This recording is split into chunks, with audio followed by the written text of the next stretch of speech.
안녕하세요. 깊이 있는 이야기가 머무는 곳에 오신 것을 환영합니다. 오늘은 19세기 말 안개 자욱한 영국 런던을 배경으로 한 편의 고전 추리 소설 속으로 여러분을 초대합니다. 이야기는 단순히 범인을 찾는 추리극을 넘어 한 젊은 여성이 가족의 명예와 사랑하는 아버지를 지키기 위해 자신의 모든 것을 내던지는 가슴 아픈 선택에 관한 기록입니다. 의무와 명예, 그리고 사랑 사이에서 고뇌하는 한 인간의 깊은 내면을 따라가다 보면 우리는 시대와 공간을 초월한 깊은 공감과 질문을 마주하게 될 것입니다. 오늘 이야기가 여러분의 마음에 깊은 울림을 준다면 좋아요와 구독으로 저희에게 따뜻한 응원을 보내주세요. 여러분의 작은 관심이 더 좋은 이야기를 만드는 큰 힘이 됩니다. 그럼 헬렌 바든이라는 한 여성의 고백, 그 첫 페이지를 함께 넘겨보겠습니다. 제1장. 파멸의 균열체의 삶의 역사가 정확히 어느 순간부터 시작되었는지를 결정하는 것은 조금도 어렵지 않습니다. 어떤 이들의 삶에는 운명적인 사건이 서서히 스며들어 그 결과가 명백해지기 전까지는 아무도 알아채지 못하죠. 하지만 제 삶은 달랐습니다. 유년기에서 소녀로, 소녀에서 한 명의 여성으로 성장하기까지 제 삶은 아무런 사건 없이 평온하게 흘러갔습니다. 그러던 어느 날 정해진 그 순간에 운명의 목소리가 마치 거대한 나팔 소리처럼 울려 퍼졌습니다. 그리고 눈 깜짝할 사이에 모든 것이 변해버렸습니다. 역사가 없는 민족이 행복하다는 말이 있습니다. 저는 이 말이 개인에게도 똑같이 적용된다고 믿습니다. 제 삶의 역사라고 부를 만한 것이 시작된 바로 그 순간 평생에 걸친 평화는 산산조각 나 비참함과 재앙의 혼돈 속으로 떨어졌기 때문입니다. 그날을, 그리고 그 순간을 저는 너무나도 생생하게 기억합니다. 마치 맑은 하늘에 날벼락이 치듯 예고 없이 닥쳐온 재앙의 순간을 말입니다. 저는 위층의 제 작은 방에 앉아 책을 읽고 있었습니다. 이따금씩 읽은 내용을 되새기며 생각에 잠기기도 했죠. 앤 여왕 시대의 영국 역사에 관한 책이었습니다. 책의 각주에 실린 짧은 인용구를 보고 원문을 직접 찾아보고 싶다는 생각이 들었습니다. 책을 내려놓고 계단을 내려가기 시작했습니다. 아버지가 서재의 손님, 아마도 의뢰인과 함께 계시다는 것을 알았기에 저는 최대한 발소리를 죽였습니다. 계단 모퉁이를 돌았을 때 서재문이 살짝 열려있는 것을 보고 저는 더욱 조심스럽게 발걸음을 옮겼습니다. 그들의 대화를 엿듣고 싶지 않았기 때문입니다. 우리가 서재 옆에 서가로 부르는 작은 도서관으로 가려면 반쯤 열린 서재문 앞을 지나야 했습니다. 저는 발끝으로 소리 없이 재빨리 그 앞을 지나쳤습니다.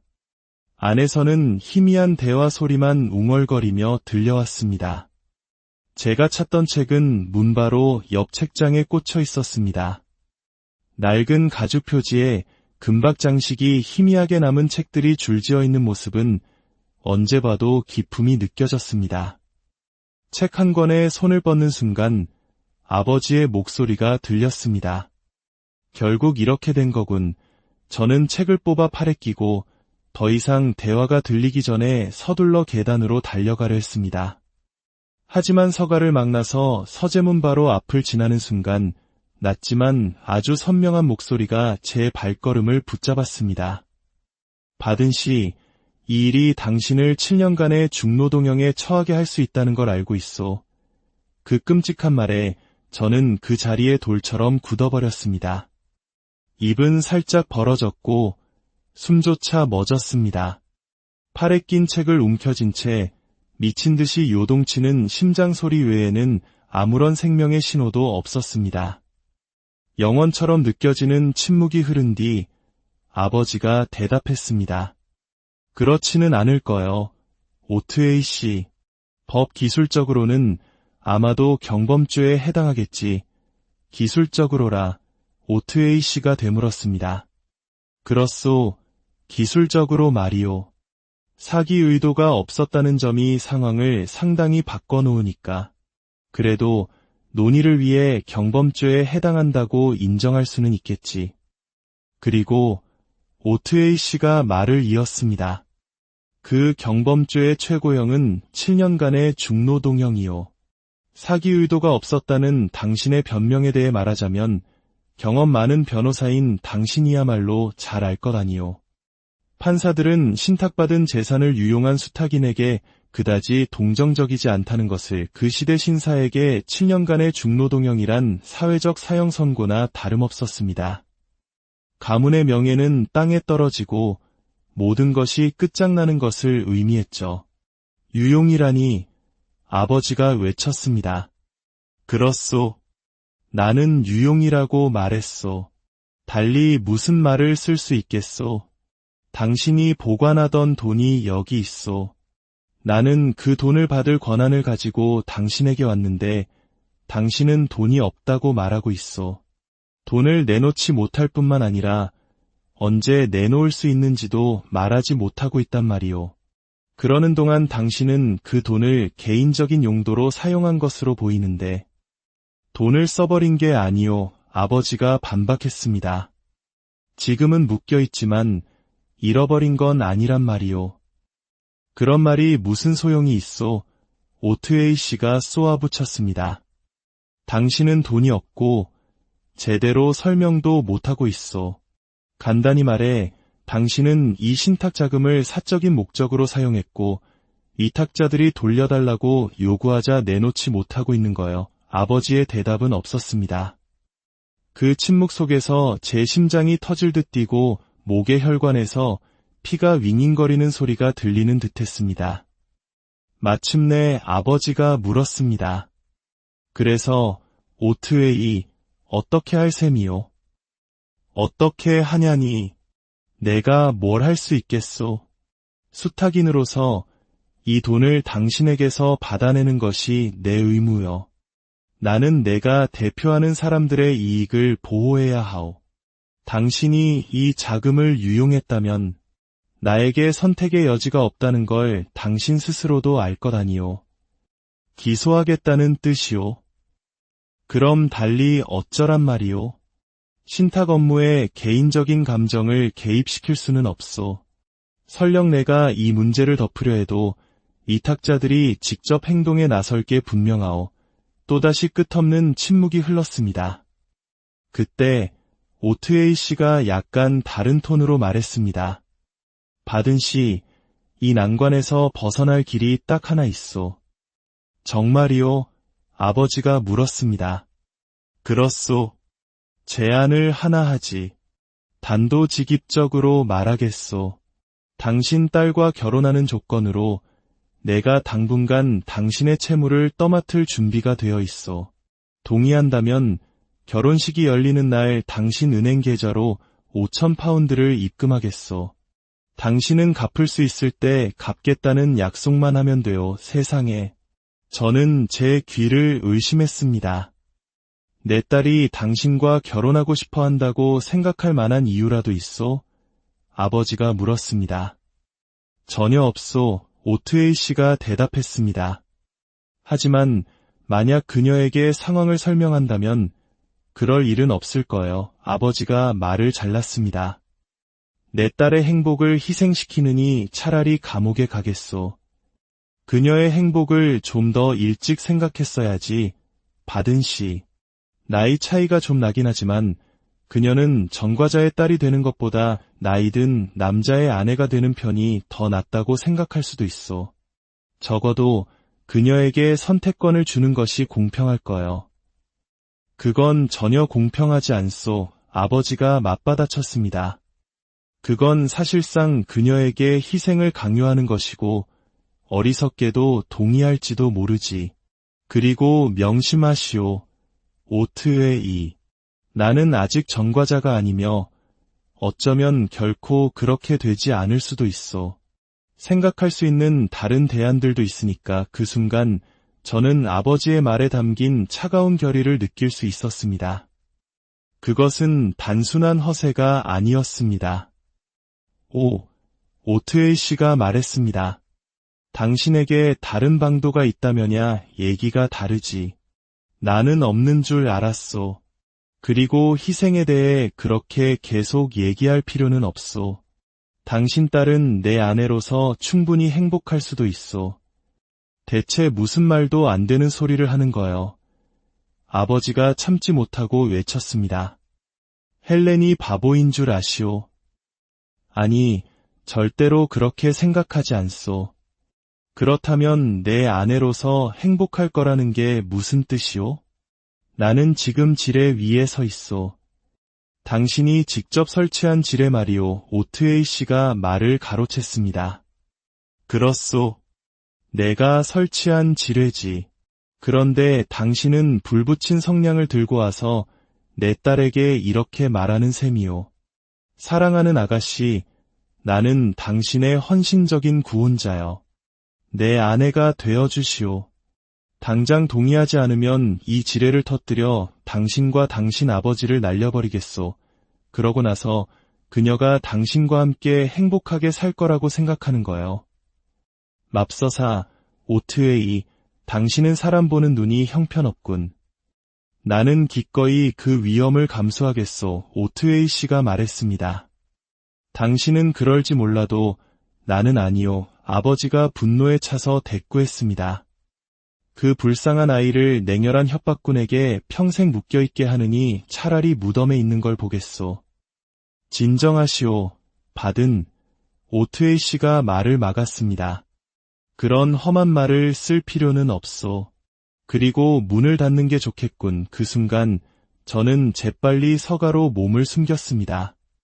서재 바닥을 가로지르는 빠른 발소리가 들리더니 문이 닫히는 소리가 들렸습니다. 저는 책을 제자리에 꽂아넣고 발끝으로 서재문 앞을 지나 계단을 뛰어 올라갔습니다. 제 방 문턱에 멈춰 섰을 때 서재문이 다시 열리고 두 남자가 현관으로 걸어 나왔습니다. 당신은 이 모든 일을 터무니없이 잘못 보고 있어. 오트웨이 씨의 목소리가 들렸습니다. 그럴지도 모르지. 아버지가 딱딱하게 대답했습니다. 그렇다 해도 나는 그 결과를 감당할 준비가 되어 있어. 하지만 그 결과는 당신 혼자만 감당하게 되진 않을 거요. 오트웨이 씨가 말했습니다.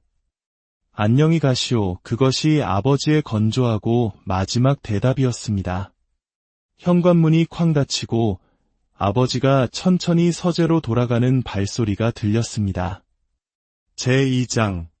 검은 그림자 서재문이 닫히자 저는 갑작스러운 현기증과 탈진 상태에 빠져 안락의자에 주저앉았습니다.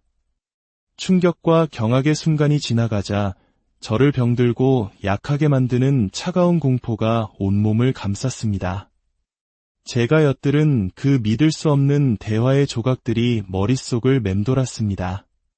7년간의 중노동형. 그것은 불행의 정령이 제 귓가에 속삭이는 파멸의 노래였습니다. 그것은 단순한 가난이 아니었습니다. 사회적 나락의 맨 밑바닥으로 떨어져 다시는 헤어나올 수 없는 완전한 몰락을 의미했습니다. 하지만 그것이 최악은 아니었습니다.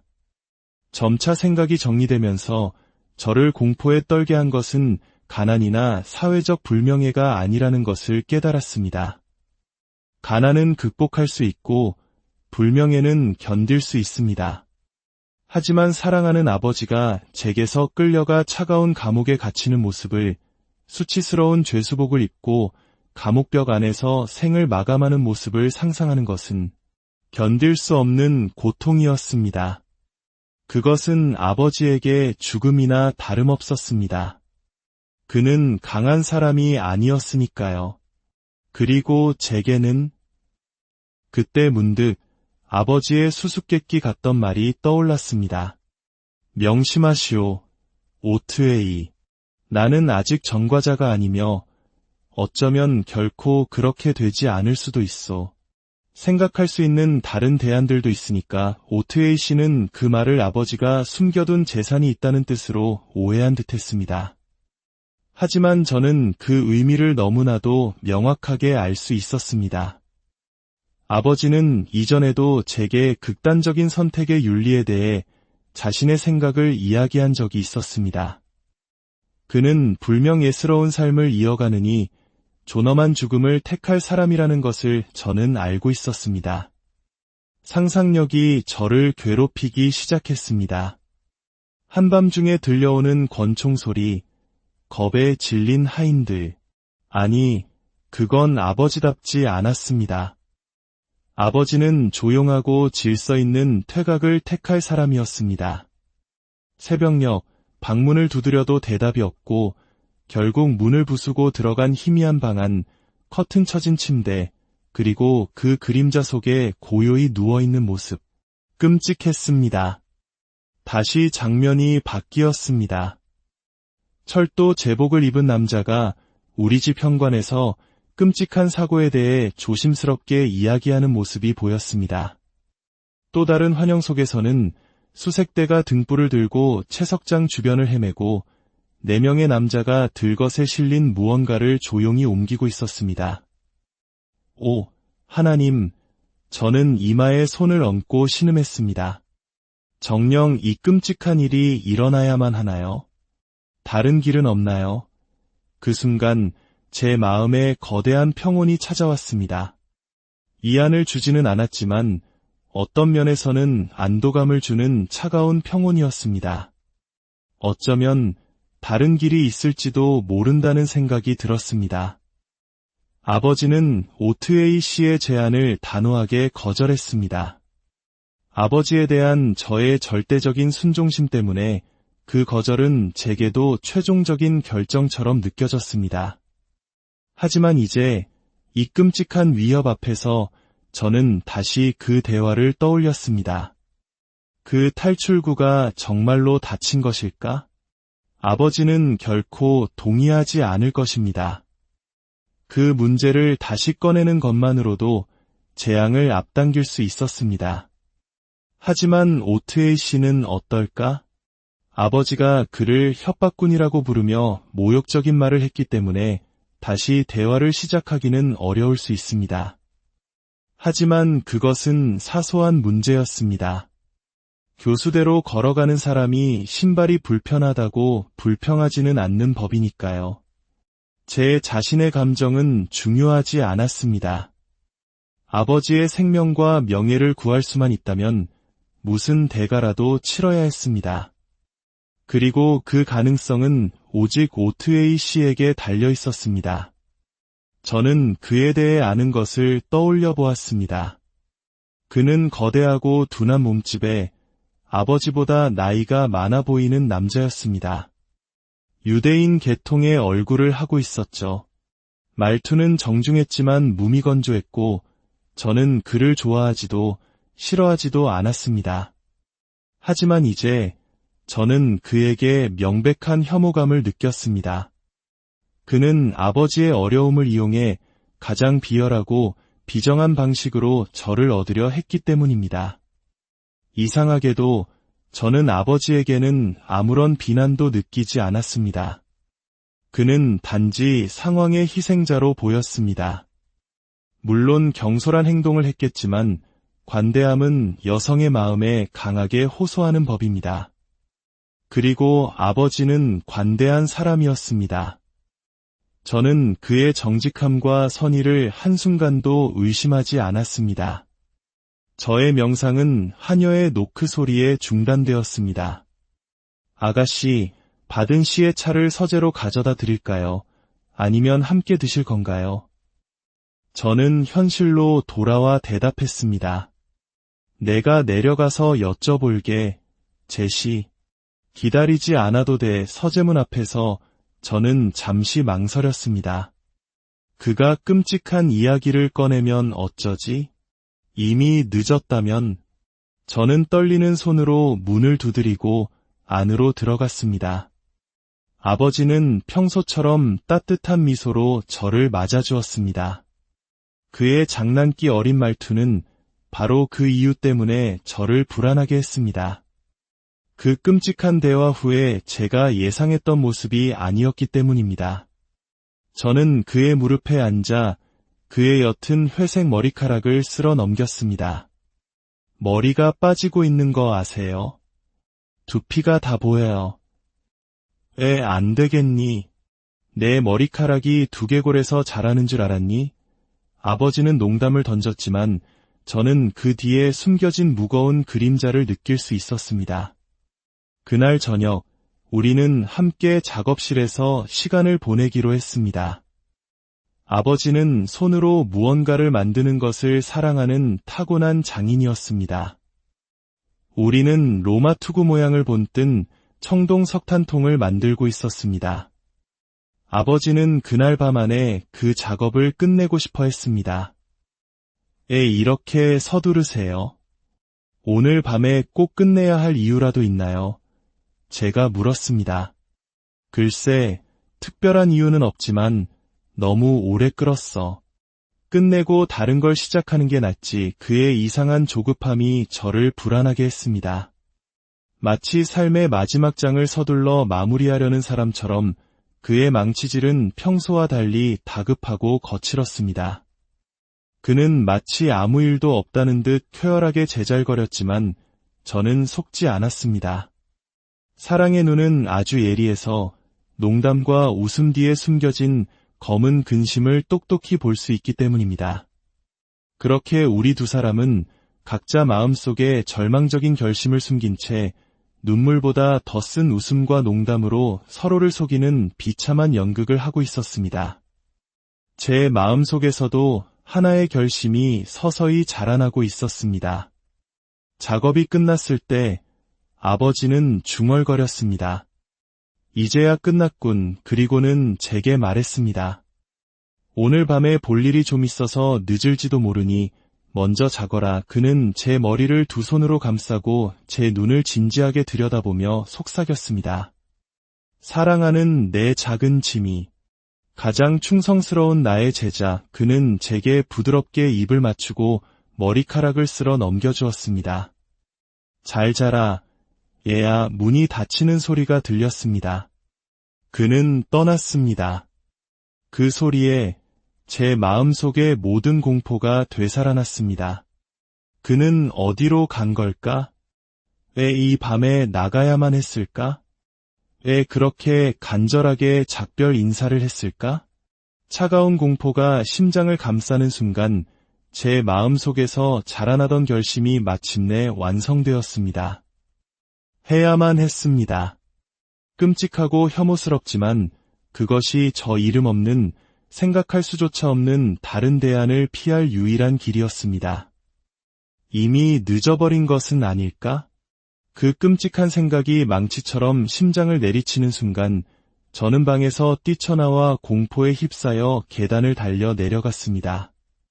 떨리는 손가락으로 모자와 외투를 챙겨 입으며 저는 어둠 속으로 달려나갔습니다. 제3장. 개약 어두운 밤거리를 빠르게 걸으며 제 생각은 점차 명료해졌습니다. 오트웨이 씨의 집은 우리 집에서 약 1마일 정도 떨어진 곳에 있었습니다.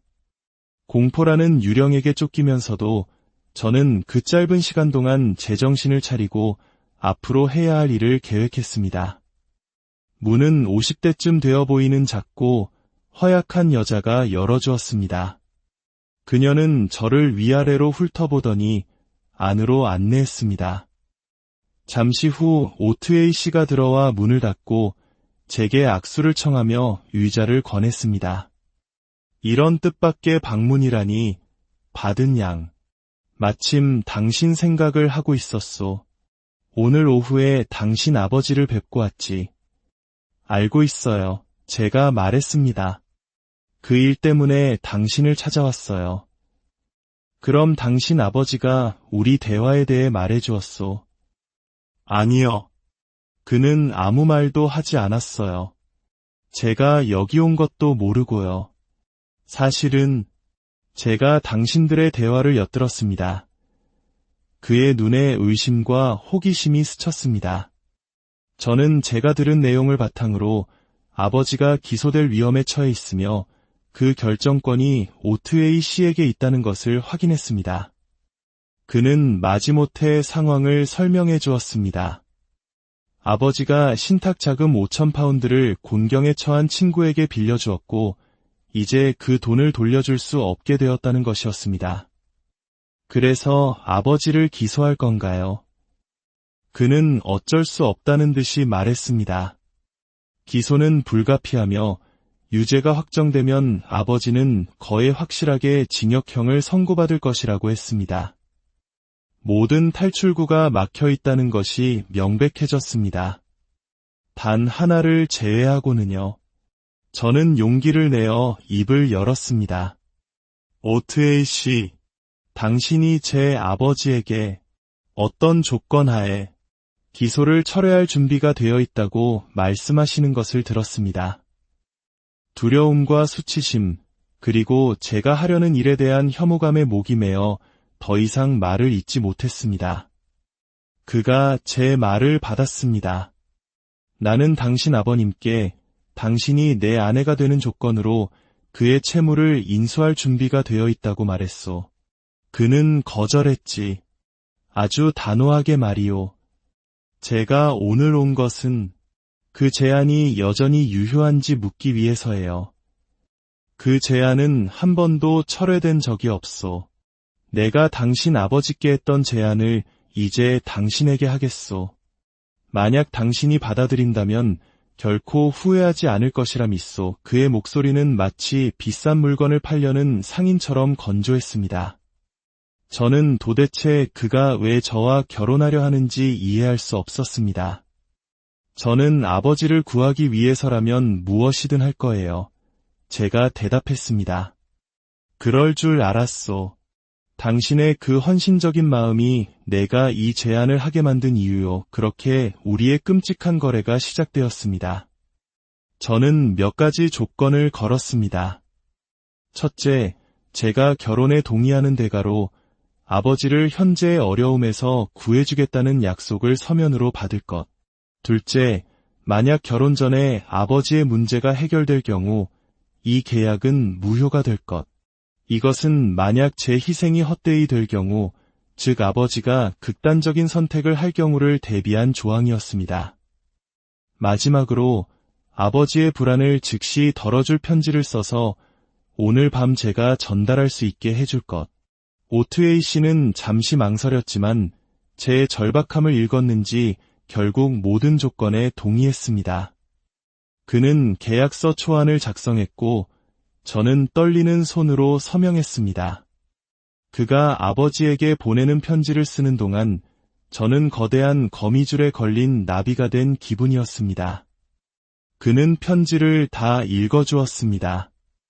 아버지가 안심할 만한 내용이었습니다. 이 편지를 당신에게 줌으로써 나는 나 자신을 온전히 당신의 손에 맡기는 셈이요. 그가 말했습니다. 저는 제 약속을 지킬 거예요. 제가 대답했습니다. 다음 주 목요일은 너무 빠르겠소? 그가 구체적인 날짜를 언급하자 제가 무슨 짓을 하고 있는지에 대한 완전한 깨달음이 섬광처럼 뇌리를 스치며 심장이 고통스럽게 요동쳤습니다. 하지만 해야만 하는 일이었습니다. 모든 준비는 당신께 맡기겠어요. 오트웨이 씨, 이제 정말 가봐야 해요. 그는 저를 문 밖까지 배웅해 주었고 저는 소중한 편지를 외투 주머니에 넣고 집을 향해 달리기 시작했습니다. 제4장. 마지막 순간 집에 가까워질수록 공포심이 커져 숨이 가빠지고 다리가 떨려 속도를 늦춰야 했습니다. 저는 끔찍한 악몽 같은 상상에 시달리며 혹시나 너무 늦었을까 봐 두려웠습니다. 마침내 집이 보였습니다. 하인들의 침실 창문 2개를 제외하고는 모두 어두웠습니다. 저는 조용히 정원길을 달려가 열쇠로 문을 열었습니다. 다행히 아버지는 아직 돌아오지 않으셨습니다. 저는 편지를 우편함에 넣고 촛불을 켜서 서가 작업실을 둘러본 후 조용히 계단을 올라갔습니다. 아버지의 침실을 샅샅이 살폈지만 의심스러운 것은 아무것도 없었습니다. 제 방으로 돌아와 문을 살짝 열어두고 옷을 갈아입기 시작했습니다. 온 집안이 너무나 고요해서 제 작은 시계 소리와 슬리퍼 끄는 소리마저 거슬리게 들렸습니다. 11시가 조금 넘었을 때 현관문이 조용히 닫히는 소리가 들렸습니다.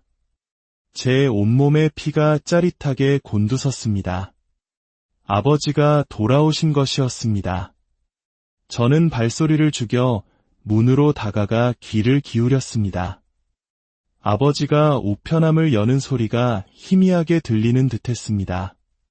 잠시 후 서재문이 삐걱거리는 소리가 들렸고 아버지는 계단을 올라오기 시작했습니다. 아버지세요? 제가 물었습니다. 나란다.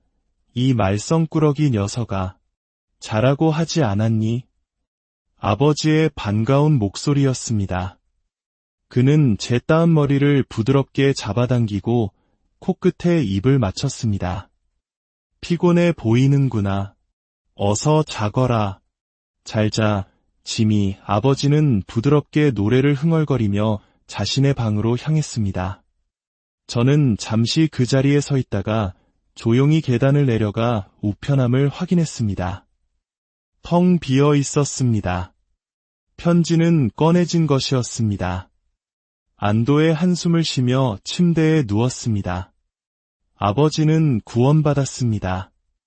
임박한 비극에 대한 두려움도 파멸과 불명예에 대한 공포도 더 이상 저를 괴롭히지 못할 것 같았습니다. 마지막 순간 저는 그의 생명과 자유를 위한 도박을 했고 너무 늦지 않았습니다. 하지만 잠은 오지 않았습니다. 끔찍한 위험에서 벗어났다는 안도감도 잠시 차가운 현실이 저를 덮쳐왔습니다. 아직 끝난 것이 아니었습니다.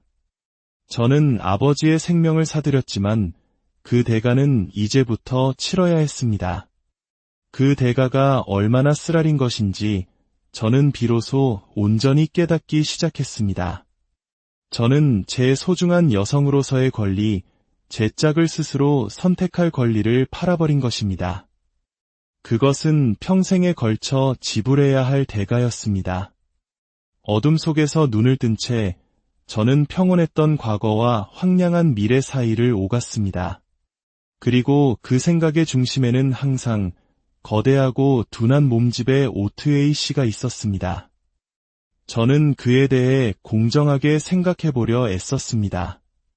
그는 제 아버지의 어려움을 냉소적으로 이용했지만 약속한 조건은 공정하게 지켰습니다.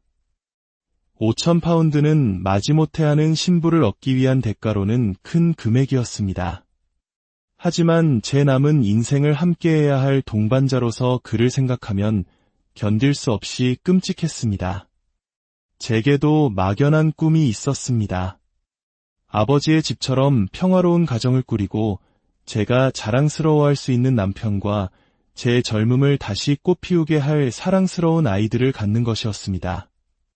그리고 제 마음속에는 2년 전 잠시 만났던 제스퍼 데버넌트라는 한 남자의 기억이 희미하게 남아있었습니다. 그는 스쳐 지나간 인연에 불과했지만 제게는 그랬을지도 모르는 모든 가능성을 상징하는 유일한 로맨스였습니다. 이제 그 모든 것은 제가 되어 사라졌습니다. 저는 피로와 탈진 상태에서 잠이 들 때까지 그 남자의 기억을 붙들고 있었습니다. 그 후 나흘 동안 저는 끔찍한 부담감을 안고 살았습니다. 다가오는 운명의 날은 매 순간 더욱 뚜렷하고 위협적이며 끔찍하게 느껴졌습니다. 저는 아버지 앞에서 평소처럼 쾌활한 모습을 유지하기 위해 필사적으로 노력해야 했습니다. 그것이 가장 힘든 부분이었습니다. 제 인생에서 처음으로 저는 아버지에게 비밀을 간직하고 그를 체계적으로 속이고 있었습니다. 마지막 날 저녁, 아버지는 제 창백한 얼굴을 걱정하며 말했습니다. 내 작은 딸에게 무슨 일이 있는 것 같구나. 혹시 널 힘들게 하는 젊은이라도 있는 거니? 저는 씁쓸하게 웃으며 아니라고 대답했습니다. 그럼 우리 기분 전환 삼아 런던으로 며칠 여행이라도 갈까? 그가 우리의 행복했던 휴가를 계획하는 것을 들으며 저는 목구멍까지 차오르는 울음을 삼켜야 했습니다. 내일이면 제 인생은 돌이킬 수 없이 망가지고 그의 가정은 황량해질 텐데 말입니다. 그날 밤 저는 아버지에게 편지를 썼습니다. 제가 왜 그런 선택을 했는지, 그리고 왜 비밀로 할 수밖에 없었는지를 설명했습니다. 그리고 제 소지품들을 정리하며 마치 인생의 작별을 고하는 사람처럼 담담하게 마지막 밤을 보냈습니다. 다음 날 아침 아버지는 일찍 집을 나서셨고 저는 마지막 작별 인사의 고통을 피할 수 있었다는 것에 안도했습니다. 저는 편지를 현관 테이블 위에 놓아두고 집을 나섰습니다. 약속 장소인 작은 교회로 향하는 길은 마치 사형장으로 향하는 길처럼 느껴졌습니다. 모퉁이를 돌았을 때 그의 거대한 뒷모습이 보였습니다. 저는 그 순간 제정신을 잃고 주저앉을 뻔했습니다. 그는 뒤돌아서서 제게 다가와 손을 내밀었습니다. 시간을 잘 지켜주었군, 헬렌. 그의 곁에서 마치 꿈속을 걷는 것처럼 저는 아무런 감정도 느끼지 못하는 마비 상태로 걸었습니다. 우리는 작고 초라한 교회 안으로 들어섰습니다. 그곳에는 그의 가정부와 교회의 관리인이 증인으로 와 있었습니다. 젊은 성직자는 미리 준비된 듯 놀라움과 호기심이 가득한 눈으로 저를 한번 쳐다본 후 서둘러 의식을 시작했습니다. 그는 거의 들리지 않는 목소리로 기도문을 빠르게 읊조렸습니다. 저는 멍하니 서서 제 삶이 다른 사람의 손에 넘어가는 그 순간을 지켜볼 뿐이었습니다. 제 귀에는 아무것도 들리지 않았고 제 눈에는 아무것도 보이지 않았습니다. 그저 모든 것이 끝나가고 있다는 차가운 현실만이 저를 짓누르고 있었습니다. 이렇게 헬렌은 자신의 모든 것을 걸고 아버지의 명예를 지키기 위한 계약을 맺었습니다. 과연 그녀의 희생은 어떤 결과를 가져올까요?